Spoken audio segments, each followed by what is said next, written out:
아멘. 오늘 이 본문 말씀 속에서 신학적으로 가장 많이 이슈가 되고 있는 하나님께서 영광을 받으시기 위해 죄를 만드신 분이 아니냐, 하나님이 영광을 받으시기 위해 죄를 조성하신 거 아니냐라는 잘못된 그 이론이 우리 본문에서 다루어지고 있습니다. 먼저 우리가 지금까지 쭉 살펴봤던 말씀을 제가 좀 정리해 보면요, 이 사도 바울은 로마서 1장 18절에 32절에서 이방인들 예수 그리스도의 복음을 전해 듣지 못했다 할지라도 창조 질서 세계를 통한 창조주 인식 기회와 그들 속에 하나님을 알만한 것들이 있었기 때문에 그들이 하나님을 부인하는 것은 핑계에 불과하다는 것입니다. 그리고 그들은 그들의 행위로 하나님 앞에서 심판을 피할 수 없다는 것입니다.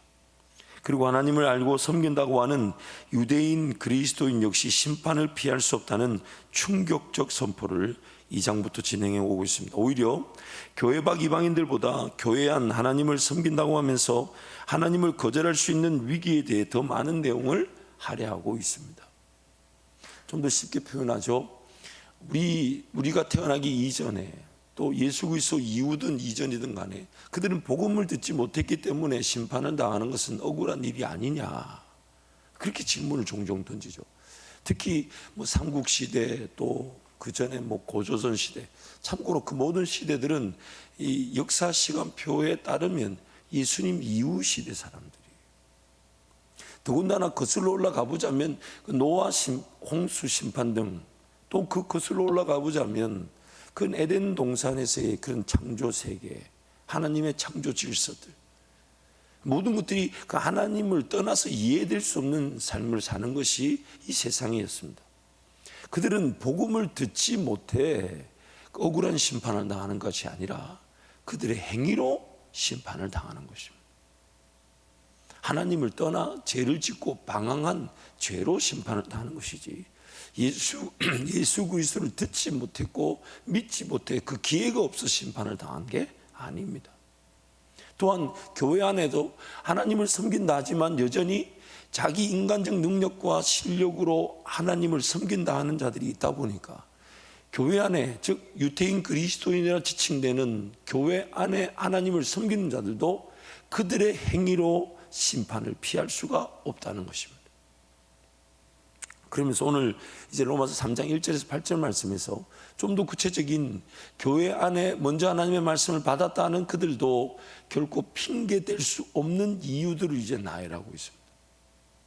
오히려 이방인들, 즉 교회 바깥에 요한계시록의 표현에 따르자면 뜨겁지도 미지근하진 않지만 차가운 자들, 그러나 오히려 하나님이 만져주시면 주께로 돌아올 자들보다 하나님을 섬긴다 하지만 교회 바깥에 있는 자들처럼 차갑지도 혹은 하나님을 섬기는 그 뜨거움으로 신앙생활하는 것도 아닌 미지근한 자들에 대한 경고가 2장부터 7장까지 계속해서 할애되고 있습니다. 로마서 말씀했던 그 핵심 중에 핵심이 뭐냐, 물론 그 교회 안에서 하나님을 섬긴다는 유태인 그리스도인들도 이제 11장에 가면 그들도 하나님은 선택하셨기 때문에 그 유대인들의 일정한 수가 충만한 수에 이를 때까지 하나님은 심판을 멈춰두고 계셨다가 반드시 그 유대인 그리스도인들 이스라엘 백성들도 회복시켜 주실 것이다. 원가지가 꺾여져서 접붙여진 가지, 즉 우리가 생명을 얻었으면 하물며 하나님은 원가지도 아끼지 아니하시겠느냐, 그렇게 하나님께서 결론의 말씀을 이어가지만 이 로마서 말씀에 했던 핵심 중의 핵심은 하나님을 섬긴다 하지만 오히려 그 하나님을 섬기는 것의 장애는 교회 바깥에 있는 불신이라기보다는 하나님을 섬긴다 하는 믿음으로 들어와 있으면서 성령으로 시작하여 육체로 마칠 위기에 있는 교회 안 하나님을 섬긴다는 자들에게 지금 독려하고 권면하고 심지어 경고하면서 깨우치기를 지금 하나님은 원하고 계십니다. 그래서 여러분, 지리하게 느껴질 수도 있고요, 또 장구하게 느껴질 수도 있지만 지금 이 자리에서 우리가 새벽을 깨우며 하나님 은혜를 구하는 저와 여러분이 이 유태인 그리스도인들이 피하지 못했던 그 심판의 위기가 우리에게 철저하게 경각심을 불러일으키며 하나님께서는 나를 살려주셔서 내 신앙이 하나님을 섬겨야 된다는 것을 믿고 동의가 되면서도 인간적 수준에 머물러 있지 않게 하여 주시고, 성령으로 시작된 이 신앙이 성령으로 이끌림을 받아 성령의 열매를 맺을 수 있도록 하나님 은혜를 베풀어 주옵소서. 그런 마음으로 우리 말씀을 차분히 살펴보기를 축복합니다. 그래서 여러분, 당분간은 새벽에 오실 때에 하나님 오늘 또 나를 찔러 쪼개어 주옵소서. 제가 웃는 게 아니에요. 왜냐하면 말씀을 준비하다 보면 이 너무 계속 파고 들어가요. 그래서 제가 저도 정말 어지간해서는 그런 마음이 들지 않는데, 하나님 조금 그래도 좀 덜 찔러졌으면 좋겠는데, 피가 나서 지금 철철 나는데 그걸 더 피를 내려고 하시는 듯한 분위기. 그래서 여러분, 아예 우리 새벽에는 당분간은 피 흘리러 간다 이렇게 해서 수술대 위에 내 인생이 발견된다, 그렇게 여러분 마음을 다져 먹으시고, 이 새벽에 올 때마다 오늘 또 하나님이 용고를 바르시기보다 더 찔러 쪼갠다 하시면 순종하는 마음으로 우리 찔러 쪼개짐을 당하기를 축복합니다. 아멘을 좀 크게 하셔야 돼요. 이건 제 뜻이 아니라 하나님 뜻입니다. 완전히 찔러 쪼개서 내 폐부 깊은 곳에 있는, 어쩌면 그 근원과 뿌리까지도 다루시기를 하나님 원하신다면 하나님 다루어 주시고, 로마서가 말하는 우리의 그 죄의 근원과 뿌리가 다루어질 때 내 폐부 속에 있는 더러운 것들도 드러나서 하나님 이번 기회를 통해 치료되어지게 하여 주시고, 그 뿌리가 끊어지게 하여 주시고, 제 그런 모든 속성들이 오로지 하나님 앞에 회개함으로 토로되어지게 하여 주셔서 용서함 받게 하여 주옵소서. 용서함 받게 하여 주십시오. 그런 자유가 이번 우리 로마서 말씀을 통해 누려지게 될 줄 믿습니다. 오늘 로마서 3장 1절에서 8절 말씀을 그 팀 켈러 목사님이 질문과 답변 형식으로, 네 가지의 질문과 네 가지의 답변 형식으로 아주 정리를 잘 해놨어요. 그래서 제가 그 네 가지 질문 답변 형식을 좀 더 구체적으로 먼저 나누고 그걸 중심으로 한번 말씀을 풀어가 보겠습니다. 첫 번째는 바울씨, 당신은 성경에 기초한 종교에 아무런 이점도 없다고 말하는 겁니까? 율법주의적 신앙을 얘기하는 거죠. 아닙니다. 나는 그렇게 말한 것이 아닙니다. 하나님의 말씀을 소유하고 그 말씀을 아는 것은 엄청난 가치가 있습니다.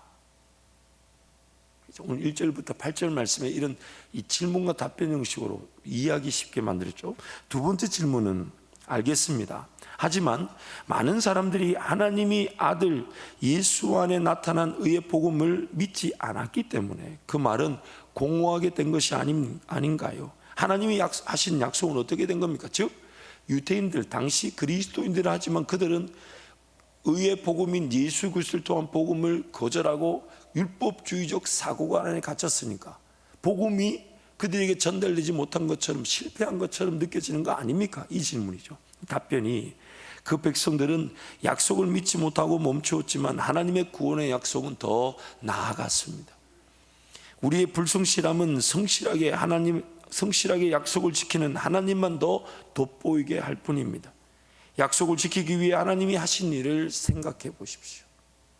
세 번째 질문, 하지만 하나님의 의로움을 돋보이게 하려고 불의가 필요하다면 하나님이 우리를 심판하시는 것은 부당하지 않습니까? 그런 이유 때문이라면 이 세상 누구도 심판받지 않을 것입니다. 그리고 우리 바울과 종교적인 유대인은 하나님이 심판하셔야 한다는 것에 모두 동의됩니다. 이 부분 좀 더 살펴보게 될 것이고요. 네 번째, 만약 죄를 짓는 것이 하나님을 더 선한 분으로 보이게 한다면 죄를 더 많이 지어서 하나님의 영광이 더 뚜렷이 드러나야 하지 않을까요? 답변은, 저도 그런 이유 때문에 비난을 받아왔지만 절대로 그렇게 생각하지 않습니다. 하나님의 사랑을 더 받기 위해 죄를 계속 짓는다는 태도야말로 심판받아 마땅합니다. 이 3장 1절에서 8절 말씀은 거의 이 답변과 질문 형식으로 이제 3장에서부터 7장까지, 그리고 이제 8장에서부터 10장까지는 해답을, 그리고 11장에서는 그 하나님이 당시 그들이 유대인 그리스도인들이 율법주의에 빠져서 의의 복음인 예수 그리스도를 거절했음에도 불구하고 복음은 여전히 이방인들에게 확산되었을 뿐만 아니라 심지어 이 유태인 그리스도인들도 하나님이 때가 되면 그들도 돌아오게 하실 것이라는 원대한 계획을 이제 이 3장에서부터 쭉 진행해 가는 겁니다. 그래서 3장 1절에서 8절 말씀은 서론 부분에 해당되는 것이죠. 이제 전개되어져 갈 내용들, 어떤 내용들이 전개되어 그 내용을 간단하게 질문과 답변 형식으로 전개하고 있는 것입니다. 그래서 네 가지 답변을 오늘 제가 다 할 수 있을지 모르지만 한 번씩 하나씩 한번 살펴보도록 하겠습니다. 첫 번째 질문, 바울씨 당신은 성경에 기초한 종교에 아무런 이점도 없다고 말하는 겁니까? 아닙니다. 나는 그렇게 말한 것이 아닙니다. 하나님의 말씀을 소유하고 그 말씀을 아는 것은 엄청난 가치가 있습니다. 이것을 사도행전 7장 38절에서 이렇게 말합니다. 우리 함께 선포하겠습니다.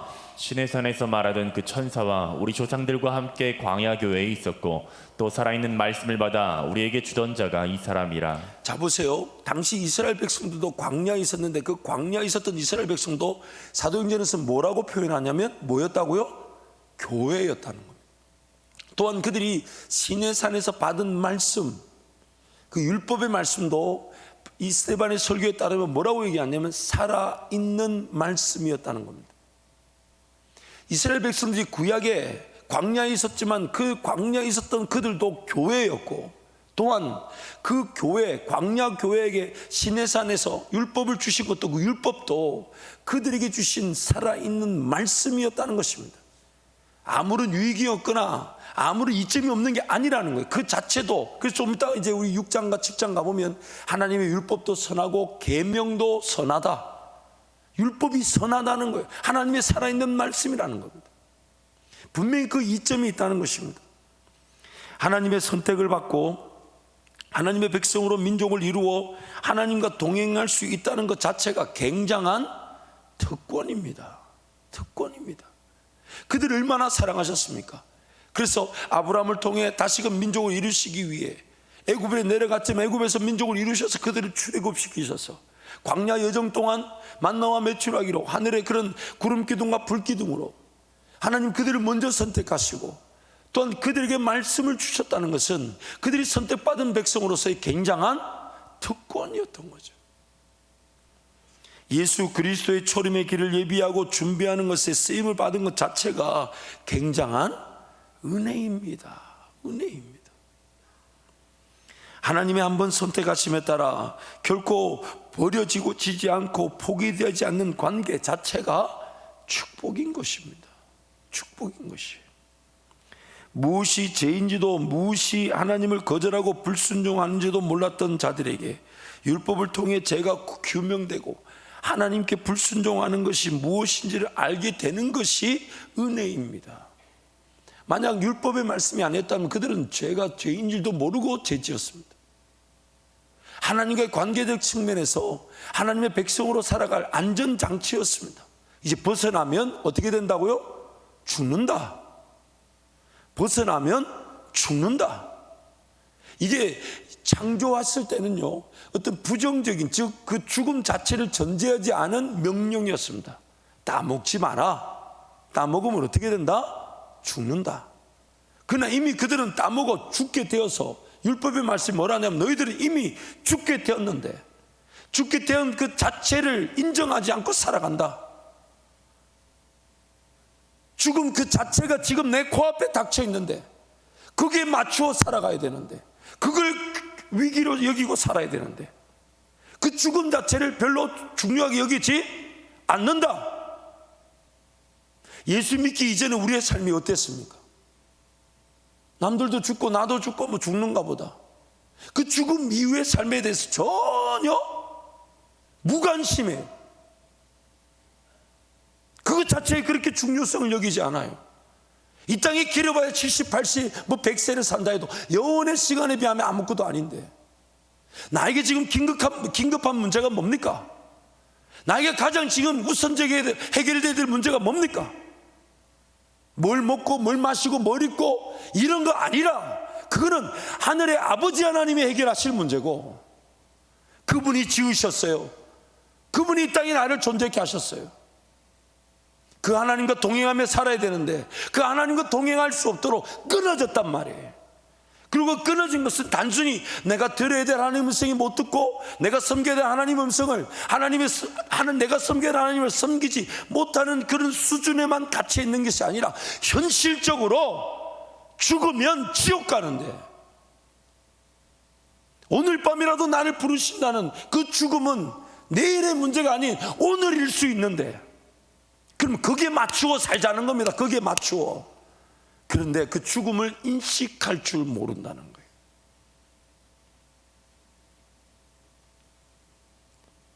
왜 이렇게 소리를 지르는지 모르겠어요. 여러분도 금식을 해보시면 압니다. 금식 기간에는 힘이 없다가 주간극 먹고 나면 얼마나 힘이 생기는지 몰라요. 저는 원래 이렇게 부드럽고 따뜻한 사람인데 이게 강단에서 저를 이렇게 바꾼 것이 아닌가, 혹은 우리 한밭제일 성도들이 바꿨을 수도 있습니다. 여러분, 이 율법이 지금 명시하는 바가 뭐냐면 위기와 위험과 문제와 실질적인 심판, 그게 무엇인지를 모른 채, 아니 아는데 거절하고 살아갑니다. 당장 이런 하나님 나라 영광까지, 혹은 꿈과 비전, 하나님이 내 삶을 통해 이루실 일들, 이런 거 모른다 해도 오늘 우리가 은혜를 구해야 될, 또한 두렵고 떨림으로 내 신앙을 중심으로 살아가야 될 이유는 이미 우리가 당한 죄만으로도 충분합니다. 그런데 이 죄인들이 얼마나 타락했는지, 그 죄에 대해서 무감각해지고, 제가 죄인 줄 모르고, 심지어 죄를 죄로 알면서도 죄를 범한다는 거예요. 더 나아가서 오늘이라도 죽는데, 그래서 오히려 구원받은 자들은 이 땅의 삶이 영원할 것이냐 착각하지 않고, 마치 사도 바울의 그 빌립보 1장에서의 고백처럼 나는 떠나 주와 함께 거하는 것이 좋으나 내가 너희와 함께 거하는 것은 너희를 위한 것이다 하면서 사나 죽으나 그리스도가 내 안에서 존귀케 되기를 원하나니, 이게 영적인 진리, 그리고 이미 내가 처한 영적인 환경과 사실을 직시하면 그 고백이 나올 수밖에 없어요. 하나님 나라 영광을 위해 살아가야 되는데 삶은 살수록 우리는 그 부담을 느끼게 됩니다. 체력은 점점 떨어져 가고, 기억력은 점점 나빠져 가고, 열정과 동기부여는 점점 식어질 수밖에 없는 게 내 겉은 점점 쇠폐하게 되어져 가고 있어요. 그래서 세월이 지나면 지날수록 신앙은요, 그렇게 말씀 생활, 기도 생활 안 해도 좋아질 수밖에 없어요. 왜요? 하나님 그분을 더 의지한 쪽으로 갈 수밖에 없는 게 우리 육신적 상황입니다. 우리의 겉사람은 후패하나 나의 속사람은 날로 새로워지는 것. 그래서 오늘 인생이라는 걸 직시하라고 성경이 말하는 거예요. 비단 하나님의 꿈과 비전이 없다 해도 오늘 밤이라도 내 인생이 하나님 나를 데리고 가신다면 그것이 어쩌면 내 인생이 사라져야 될, 혹은 내 인생이 기준을 둬야 될 중심이 될 텐데, 죄인됨으로 인하여 그 기준을 기준답게 여기지 않고 그냥 살아야 되는가 보다, 최선을 다해 살아야 되는가 보다. 너 오늘이라도 죽어, 뭐 죽겠지. 그건 제쳐두고 내 살아야 될 삶의 자리에서만 아둥바둥거리는 게 죄인일 수 있다는 거예요. 아니, 삶을 최선을 다하지 말라는 게 아니잖아요. 성령 하나님의 인도하심이 있다면, 나는 오늘 밤이라도 데려가신다면 할렐루야 아멘이나 남겨놓으신다면 성령 하나님의 인도하심이 있다는 내 삶이 더욱 가치를 가지며 살아가게 될 것이나, 항상 나의 중심의 기준은 뭡니까? 주님 나를 부르신다면, 그것이 내 신앙의 영화, 최고, 마지막 최상, 종착해서 나를 통해 영광을 받으실 최고의 은혜가 될 것인데, 우리의 죄인됨이 자꾸만 그 죽는다라는 것 자체를 그냥 언젠가는 죽겠지, 그러다 보니까 이 구원이 어떻게 여겨지냐면 마치 천국 가는 열차에 내가 올라탄 하나의 티켓 들고 열차에 올라탄 듯한 느낌이에요. 그러면서 기차 안에 타서는 천국 가고 있으니까 자기 마음대로 삽니다. 자기 원하는 대로 살아버려요. 그래서 하나님을 섬긴다는 교회 안에 예전에 예수님 때나 지금이나 여전히 마치 예수님 때는 성자 하나님을 거절하고 지금은 성령 하나님을 거절한 채 신앙생활하는 그런 어리석은 일들이 성령으로, 아니 성령이 아니면 시작될 수 없는 믿음과 신앙이 육체적인 한계 안에 갇혀 육체로 맞춰질 어리석음에 처해 있다는 것입니다. 여러분, 우리 한번 솔직하게 한번 우리 신앙을 점검해 보자고요. 이 새벽을 깨우고 달려나오면서 얼마나 하나님께 대한 기대감이 있었습니까? 얼마나 사모함이 있었습니까? 얼마나 하나님 나에게 말씀해 주실 것에 대한 간절함으로 달려나오셨습니까? 물론 우리가 이미 벌써 40일 가까운 시간 왔으니까 이미 그런 줄 믿습니다. 이건 저 자신에 대한 다짐이기도 하지만 여러분, 우리 자신을 직시해야 돼요. 정말 녹록한 인간이 아니에요. 녹록지 않아요. 오늘 밤이라도 주님 부르신다면 그게 우리의 영광일 것인데 그건 항상 내일인 것처럼 미루어 둔 채 왜 그렇게 다른 것에 휘둘리고 이리 갔다가 저리 갔다가 왜 그렇게? 사실 모든 염려, 근심, 걱정, 두려움도 마찬가지예요. 우리가 연약하다 보니까 그런 걸 느낄 수 있습니다. 그래서 어제 우리 상담하시는 교수님 말씀처럼 두려우면 두려워하십시오, 놀라면 놀라십시오. 왜냐하면 그거 이기려고 하는 순간 더 문제가 되고 덮어두고 회피하게 되니까 두려움을 인정하고 놀라는 거 인정하고 근심을 인정하고 또 아픔을 인정하고 하나님 은혜를 구하는 것이 맞죠. 그러나 여러분, 그런 두려움, 염려, 근심, 걱정도 사실 내가 오늘이라도 죽어 주님 앞에 서게 된다는 기준으로 살아간다면 그런 것들도 좀 내려놓지 않을까요? 염려도 사치야. 주님, 나 오늘 저녁에 불러가신다면 내가 뭐 한다고 이 버들버들 떨고 있겠냐? 어차피 주님 내 인생 불러가면 그것이 최고인데 남겨두신다면 어차피 주님 은혜로 살아갈 것인데 주님 은혜로 살아갈 거예요. 이런 극심한 염려와 근심, 걱정, 두려움이 떨릴 때마다 성령 하나님이 뭘 자꾸 상기시켜 주실 것 같습니까?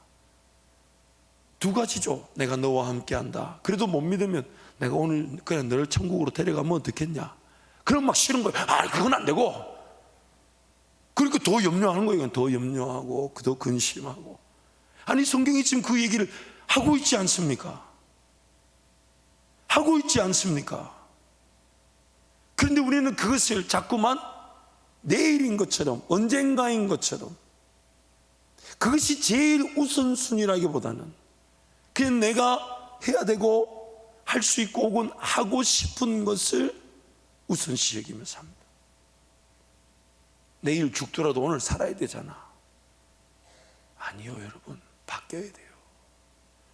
하나님, 오늘이라도 나를 데려가시면 할렐루야 아멘일 것인데 살려주신다면 하나님 은혜로 살아가고 싶습니다. 순서가 바뀌어야 돼요. 내일쯤 부르시겠지, 오늘 도와달라는 게 아니라 오늘이라도 나를 부르시면 할렐루야 아멘인데 남겨놓으신다면 하나님 은혜로 살아가기를 원합니다. 이것이 오늘 우리 삶의 기준이어야 되는데 이 기준이 흐려져 버렸어요. 흐려져 버렸어요. 그래서 지금 율법을 통해 그거를 깨우쳐 주는 거예요. 너 반드시 죽는다. 심지어 그 율법을 지켜서, 율법이 지켜져서 하나님과 관계를 누려야 되지만 율법을 지킬 능력이 없다는 걸 율법을 지켜보면 압니다. 어제 거짓말을 안 했는데 오늘 거짓말을 해요. 어제는 마음으로 미워하지 않는데 내일 또 마음으로 미워할 거예요. 단 하나의 죄도 온전하게 완전하게 그것을 지켜낼 수 있는 사람은 이 땅에 단 한 명도 존재하지 않습니다.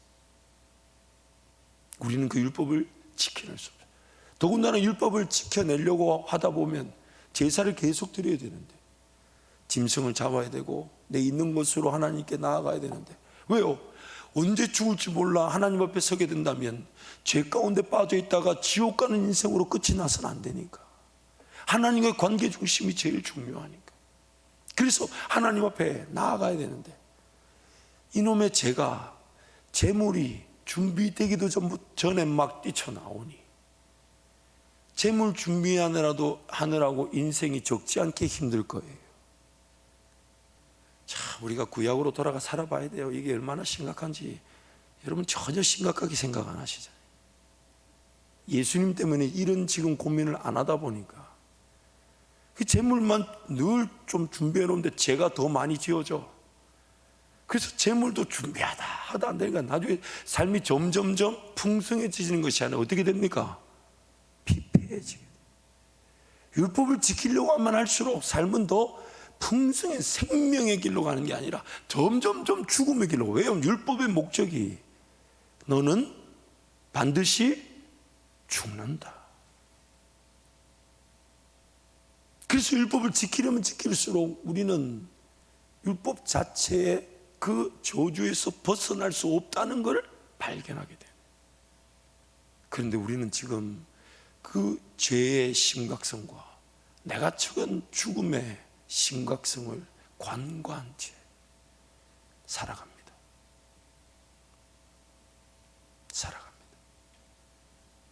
그리고 그렇게 살았던 구약 이스라엘 백성들의 어리석었던 모습들을 우리가 보잖아요. 방금 전까지 기적을 봤는데 마실 것 없다.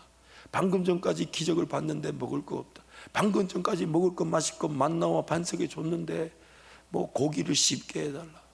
원망하고 불평하고 하나님을 시험하여 그 광야에서 40년 인생살이 끝났던 구약 백성들의 이야기를 보지 않습니까? 사랑하는 성도 여러분, 하나님 말씀은 지금 우리의 그런 폐부의 문제를 드러내기를 원하시고 그리고 그것을 치유해 주기를 원하십니다. 치유해 주기를 원하십니다. 율법의 목적이 뭐냐? 우리가 지금 반드시 직시하고 따라야 될 법을 직시할 줄 모르고 따를 줄 모른다는 거예요. 중요하게 여겨야 될 우선순위와 기준을 중요하게 여기지 않고 엉뚱한 것을 삶의 중요한 기준으로 삼고, 이러면 기준이 틀리면 옆에 선 사람 다 틀립니다. 그렇지 않아요? 제가 여기서 기준해야 돼. 여기 가서 기준 이러면 저 때문에 옆에 선 사람들 다 지옥 가는 거예요. 다 지옥 가는 거예요. 근데 이거는 비단 관계만 문제가 아니라 내 인생의 문화, 습관, 오락, 돈 씀씀이, 관계법, 이 모든 것들이 내가 잘못된 기준을 세워두고 거기에 돈을 쓰고 있고 거기에 물질을, 거기에 시간을, 거기에 삶을 쓰고 있다면 다 틀린 겁니다. 다 틀린 거예요. 기준이 잘못되면 문제는 항상 일어날 수밖에 없어요. 아니, 기준이 틀린 것 자체가 문제니까 문제를 피할 수 없는 길을 이미 걸어가고 있는 겁니다. 그래서 지금 율법의 말씀 통해 그거를 지금 고발하고 있는 거예요. 기준이 틀렸다는 거예요. 기준이 잘못됐다는 거예요. 그러면서 오늘 우리에게 그 기준을 가르쳐 주는 겁니다. 나는 반드시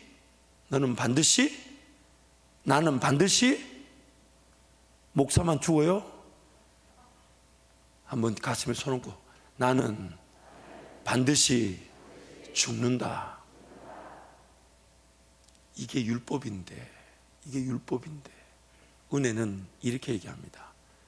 나는 반드시 죽으나 그것이 나에게 영광입니다. 나는 반드시 죽으나 그것이 나에게는 부활의 기회입니다. 이 땅에서 하나님을 더 잘 섬길 기회, 또한 궁극적으로는 영화의 그 천국의 부활의 은혜를 누릴 것이니까. 율법은 너는 반드시 죽는다라고 말하지만 우리는 나는 반드시 죽으나 나는 예수와 함께 살아날 것입니다. 이게 바로 은혜인 것입니다.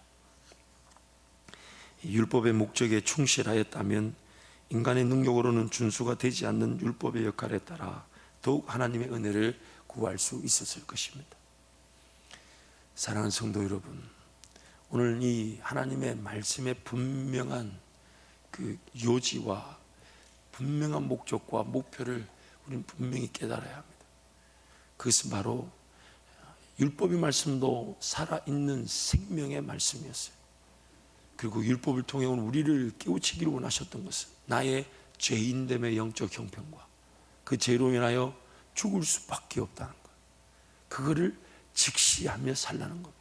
근데 지극히 마땅한 것인데도 불구하고 우리의 죄인됨이 그 죄를 죄답게 여길 줄 모를 뿐 아니라 오늘이라도 내 삶이 죽을 것인데 그것이 마치 오늘이 아닌 내일인 것처럼, 아니면 언젠가이처럼 가장 중요한 기준을 무시한 채 다른 기준에 내 인생을 맞추어 살아가는 어리석은 일이 일어날 수 있다는 거예요.